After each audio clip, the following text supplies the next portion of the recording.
Onto this now. President Cyril Ramaphosa claims he's had a more challenging tenure than any of his predecessors. He says his promised new dawn has been overshadowed by the COVID-19 pandemic, as well as state capture and the state of the economy. Well, political analyst Professor Susan Booysen joins us tonight to discuss this further.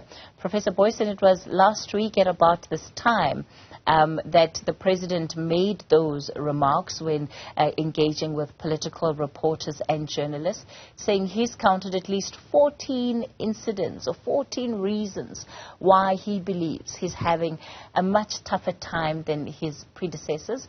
When you take a look at it based on the merits of the case, you've seen many a president come and go. Is he right? Yeah, well, Kathy, he certainly is right in a certain sense of the word. You know, each presidency comes with and has come with its own challenges, its own problems, its own crises. And there have certainly been many across the different presidencies. It could be, if one does a specific tally, that Ramaphosa has had more so far than others, and they are certainly still adding up. But yet one must accept that comes with the territory, that comes with the job that Cyril Ramaphosa actually accepted. Now, I say it comes with a job in the ANC territory because the ANC has not been growing, the ANC has not been shedding problems, the ANC has not been performing unambiguously well. And Cyril Ramaphosa knew this was the ANC that he's inheriting when he first became deputy president of the ANC in 2012 and then early 2018 president of the country. And so it was, those problems had been characterizing the ANC increasingly, especially those ones like associated with former President Zuma, state capture, etc., all those trials that we've been seeing. And future presidents of the ANC will also have to accept this is a very complex organization, a complex government run by this organization that they are assuming responsibility of leadership for. Because the job is, the ANC is growing in complexity and problems, and so will the job of the country.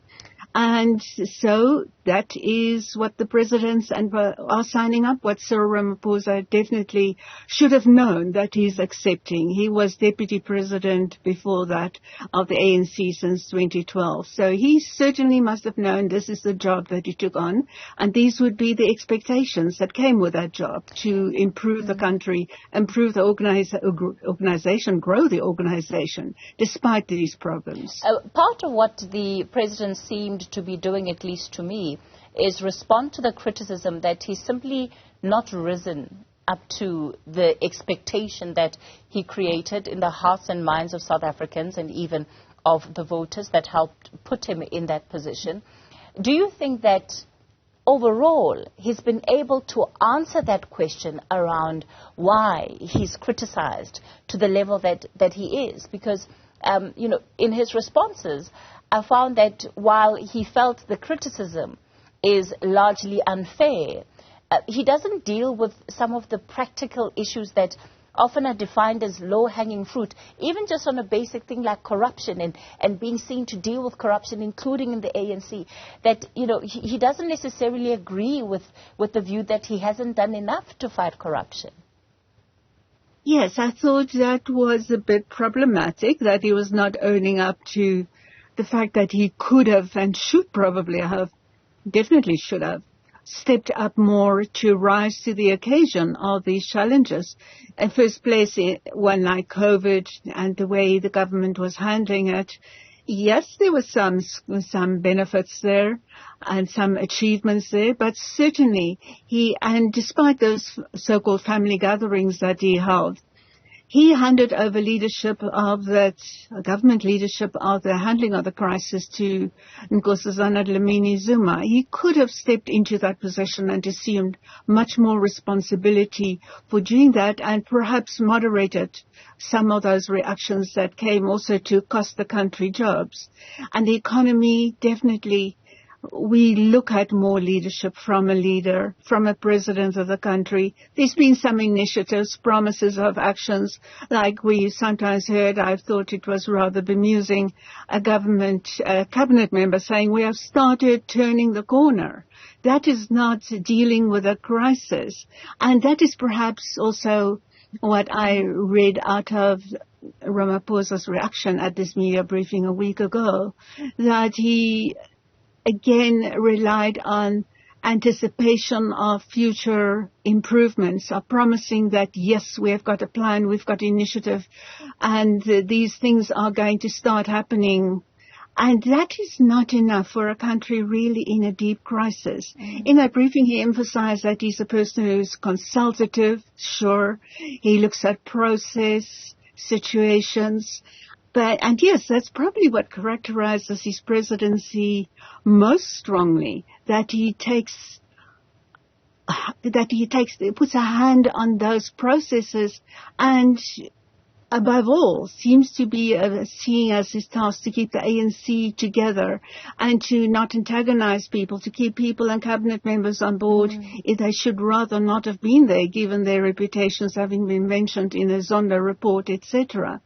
So we criticized Jacob Zuma very strongly when he suggested at one stage that the ANC's interest is much bigger than the country's interest. But one wonders whether Cyril Ramaphosa is not doing exactly that by placing the unity of the ANC, trying to steer a problematic ANC into smoother waters, to put that above all national interests. Professor Booysen, I'm so glad that you've brought that up, because that's where I wanted our conversation to sort of end off.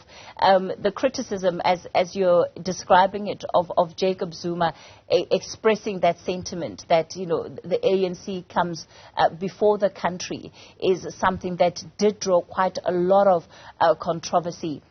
In a year where we're heading up to elections, I don't necessarily see it as being inconsequential, the fact that the president is posturing this way, because ultimately everybody now is going to be looking at what can they do to try and get as many votes as possible in 2024. This issue of party and state, what do you think it is that Cyril Ramaphosa would need to do to get back to perhaps that goodwill that he had from people? And again, this notion that not necessarily so much in word, but in deed, he very much is placing the ANC ahead of the interests of the country. Yes, Kathy, that is a fascinating issue. And I think Ramaphosa's hands, even if he was prepared to do more as a person, I think that his hands are pretty much tied on, because at the time of his election, 2017, December that year, he pretty much promised that he will keep the ANC unity, that he'll maintain that he'll keep the ANC intact organizationally. And that is the promise he made to his party, and that's probably the way his party will be judging him come election, and putting his name forward in all likelihood at top of the list as the next presidential candidate of the ANC. And yet there is so much more that he could have done to be true to that Tumamina promise that he made in February 2018. And so I honestly don't think there is much that he can do to really, through deeds, pull that together, because he would have to be showing much more determination to show that there is more action, that there are more successes, not just a few prosecutions here and there, but definitive action and outcomes on the corruption front, and that he's willing to clean up his own cabinet, filled with people from the ANC top structures. So I think instead of seeing deeds, we're going to see more and more narratives of the ANC emphasizing, Ramaphosa emphasizing, there's so much that we stand it, and there's progress, and this is taking shape, etc., etc. So I expect to see quite a lot of that in the manifesto and in the ANC election campaign as well. All right. Professor Susan Booysen, thanks for your time. I'm sure it's going to be something that we'll have the opportunity to speak about further, especially over the coming year. Professor Susan Booysen, there's a political analyst.